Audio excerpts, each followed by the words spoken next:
Algeria's Afcon campaign may be over at the group phase again. However, the tournament is very much alive and kicking, and bravo. What an incredible group stage. Some fantastic games, apart from the last day, where everyone probably ran out of steam and just dozed off. There was no goalless draws until the final day of the groups, but really, really exciting stuff. Far better than the group phase in Cameroon. Far better ambience, far better stadiums, far better marketing. Really enjoyed the group stages. Obviously, I didn't enjoy Algeria's performance, but listen, ultimately only one country can win this trophy. I'm going to look ahead to the last 16 just before we look at these fixtures that are now confirmed in the second round. A quick look back at the group stages, and wow, look, some of these group winners are unbelievable. Group A, in the end, won by Equatorial Guinea. Wow. With Nigeria in second. Ivory Coast, the hosts, coming third. Going through by the skin of their teeth. They had to wait till the last day to see that Zambia lost. So Ivory Coast have even changed manager. Wow. Now, of course, they're at home. The manager probably sitting on his settee around the corner in a coffee shop in Abidjan. It's not like he's got to travel halfway across the continent. Of course, it's going to be a local coach. But goodness me, 2 years planning for the Cup, and you fire the coach mid-tournament. I thought Amrouche going was bad. This is the second coach that's been fired during the Cup. Not after the Cup, like Belmadi and the Tunisian guy, and Chris Hughton, and the Gambian guy leaving on his own terms. Two managers have left mid-Cup.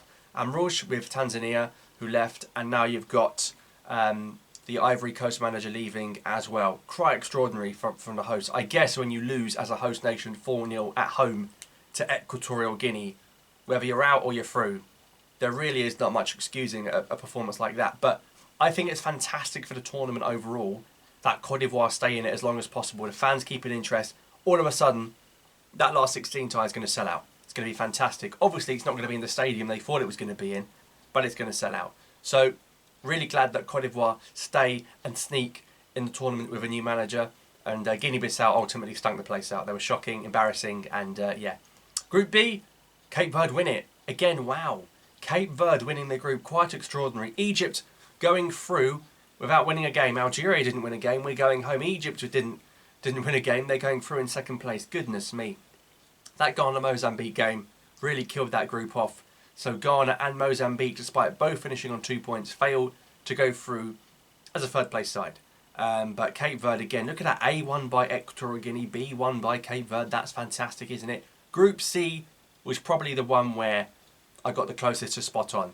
Literally went as it panned out. Senegal, I think the only team, the best team by far we've seen at this tournament, have been Senegal. The team that got to the final in 2019, the final in 2021. They're the clear favourites now, Senegal. They really are the clear favourites. They're the team to beat. We'll come to their mouth-watering last 16 tie in a second, which could change everything. But 9 points, really impressive. Cameroon sneak second on 4. Guinea get third right at the last second on 4, and they probably will be pretty pleased with how that's panned out. Gambia, Tom Saintfiet has resigned. What a job. Shout out to the Gambia. Last Afcon knocked out by Cameroon, but at the quarter-final stage, this Afcon knocked out by Cameroon. With the hand of Gambia in the last minute in that game there. Wow. In Bouaki just for Algeria lost, but unbelievable game. Gambia ahead. Cameroon skin of their teeth from 4th to 2nd. Incredible scenes. But yeah, that went how you panned out. And of course, somehow in Algeria's group, in Group D, every team went through apart from us. Quite extraordinary again. I don't know how. I don't know how all the teams have gone through apart from us. Angola in pot 4 won the group with 7 points. Once upon a time, we were 1-0 up against Angola, and Baghdad just had a bicycle kick disallowed. In the end, they won the group. They looked awful, had one shot against us, and there was a pen that hit the bar and went in. Now they've won the group and get to play Namibia. Goodness me, Burkina Faso second, but I think when you look at the overall prediction, we had Burkina Faso in second. And Mauritania, the first ever Afcon win. Never won an Afcon game, had lost 5 in a row. Up step Zaire, and they beat us. So, of course, that's very disappointing from us. And, of course, we all know now that it's led to the dismissal of Jamel Belmadi. And then in Group E, I want some credit here, lads, because I called it before and I got a stick for this. I said Tunisia would do nothing well. They are crap. I said this Tunisia team, you're rocking up with Hannibal picking his club and not coming, with Msakni Msakni is the Tunisian Mahrez, not in terms of ability, but in terms of why is he still here? Why is he still doing there? Just like Mahrez, the last game you bench him, then you bring him on because you need a goal. This Msakni era has to stop. What's the point of no longer taking the likes of Kazri, but to keep Msakni? What are you doing? The attack is so weak for Tunisia. I like the defence, I like Ben Said in goal, but no, the attack is too weak, man. How many goals did they score in this cup? 1. They scored 1 goal in 3 games. Wow. They can't seem to score a goal. And at the World Cup they scored, was it 1? They need someone to get the ball in the net, and I don't know if Ashuri is that guy. But I said Tunisia would come third. I wasn't expecting Namibia to do that. Wow, Namibia through for the first time too, as are South Africa, as are Mali. Mali in the end only won 1 game.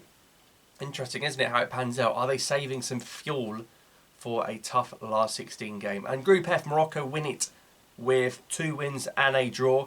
Of course, I told you that Regragui instigated an incident after not beating Congo.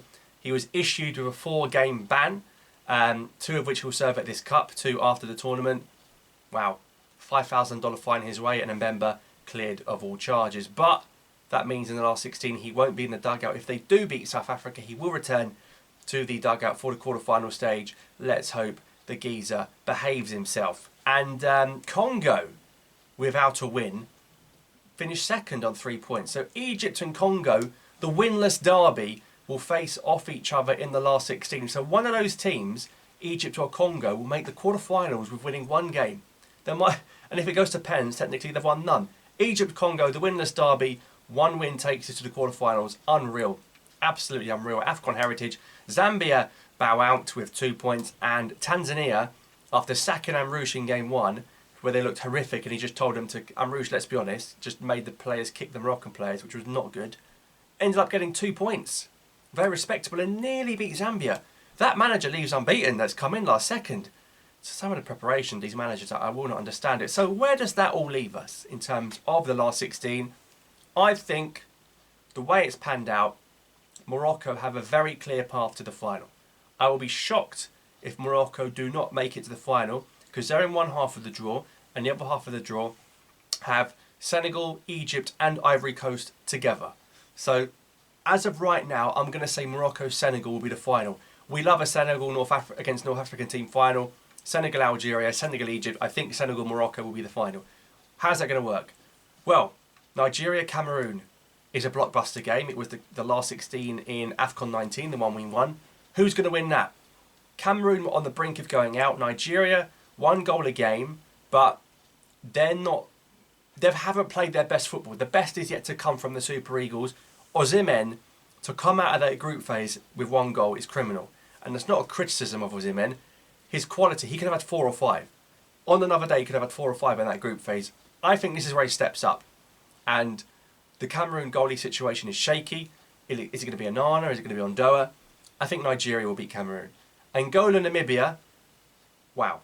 I said for many times on this channel when people were like, what? Angola, with the Petro Luanda-based players combined with the Portuguese born players coming in to play for Angola, they're not a pot 4 side in real life. On paper, yes, but not in real life. Angola will beat Namibia. Angola will also be quarter-finalists. So I don't think there can be too many disagreements about that. Morocco have to play South Africa, who of course they played each other in the qualifiers to be here, and South Africa did beat Morocco in one of those qualification games. The question is, who's going to win this one? This is probably going to be Morocco's big test, because I think the quarter-final, if they get there, Morocco, will be a lot easier for them. I think that you look in a second who they have to play, that will be fine. They'll be fine with either of those. South Africa is a good matchup. I'm annoyed it's not Morocco-Tunisia. We'd have loved to watch that, particularly North Africa. But wow, what a matchup this is. I think Morocco will win, but probably like closer than people think. Maybe extra time as well, but I think Morocco will just squeeze past South Africa. Remember in 2019 as well? South Africa beat Egypt in Egypt. They're no mugs. And of course, the winner of that plays Cape Verde or Mauritania. For me personally, Mauritania have beaten us to be there. We're going to find out how bad Algeria were. If Mauritania gets spanked 4-0, it's a disgrace on our part. If Mauritania make the quarter-final, like Equatorial Guinea did 2 years ago, then Mauritania will deserve credit. To beat the Group B winners, wow. They've never been in that situation before. Cape Verde were in this situation last time, last 16, got 2 man sent off and lost. but I think Cape Verde will win. So Cape Verde will end up playing Morocco in the quarterfinals as well. And for what it's worth, even though they drew 0-0 recently, I think Morocco will beat Cape Verde to get into the semi-finals as well. And then you've got the other side of the draw. So you've got this side of the draw where I think you're going to see some pretty spicy ties. But Nigeria, Angola, Morocco, Cape Verde. It will be Morocco, Nigeria in the semi, Morocco to the final. The other side, I think, is the big boy side. You've got the Guinean derby where Equatorial Guinea face Guinea. And the winner will be a Guinea, of course. Which one? That is the question. This is tougher to call than people think. You cannot rule out Equatorial Guinea. But Guinea, the other Guinea, with the striker Girassi back, one of the top scorers in Germany, missed a lot of the group phase. That's big. That's massive. But Guinea are coming off the back of a loss going into that game, albeit against Senegal. Equatorial Guinea have just come into that game scoring 8 goals in 2 games. I love Guinea. And of course Algeria will be meeting them very soon in the World Cup games in the summer. But I think Equatorial Guinea are going to beat Guinea and make the quarterfinals just as they did 2 years ago. And what about this for a tie? Senegal against Ivory Coast. That is going to be quite remarkable. The hosts are going to be bouncing. If anyone can knock out Senegal, no matter the quality of anyone, it is the home team, who have a point to prove with a new manager. Now Morocco, I think, desperately would want anyone to take Senegal out of the competition because I think Senegal would comfortably beat Morocco. So Morocco are hoping, who cares who it is, but someone to take Senegal out. No better than the host nation, 60,000 against 11. And it's going to be a tight, tough game, but I think Senegal can beat anyone, hence why I think they'll win this. And let's be real, if Ivory Coast have already lost 2 games at home, why can't Senegal do it as well? Aliou Cisse isn't going to mess about there. Egypt, Congo in the draw derby. That's going to be close. Egypt with no El Shenawi, with no Mo Salah. They look good. Mustafa Mohamed 3 and 3 scored in every game. But Congo, what has Banza got to do to get a start? And even when Bakambu doesn't start, you're still not playing Banza. It's a weird bonanza for Banza. I don't know what's going on there. This game's going to be close. Both teams have the exact same group stage record. No one's won, but no one's bloody lost. So it's very hard to call. So it's quite easy what's going to happen, isn't it? Penalty, shootout. And who's in goal for Egypt? Up step the Afcon pen king, Gabaski, against a Bakambu who can't even take a pen in a normal game against Morocco. So Egypt on penalties will beat the DRC. But the DRC's performance will very much rely on if they change this lineup completely or still stick with the Sabra's same old gun. So I think Egypt will win that game as well. And then the final tie, you've got Mali playing Burkina Faso. This is going to be one of the closest games of the knockout stages. Faso really needed it late to beat Mauritania. We still think it was a dodgy pen. Out of the Algeria game, again they got a pen and didn't do too much. And then Angola beat them. So I think Mali will beat Burkina Faso and Mali will advance to the quarterfinal stage. There's no point looking at how this side of the draw pans out because I think Senegal beat anyone and everyone, which is going to be even more annoying if they win it because literally Algeria beat Senegal in Dakar not too long ago with Belmadi. Make it make sense with Shaibi, who didn't even start. Don't get me started on this again. That's how I've got it panning out. Let me know in the comments down below what you think, and I'll see you next time.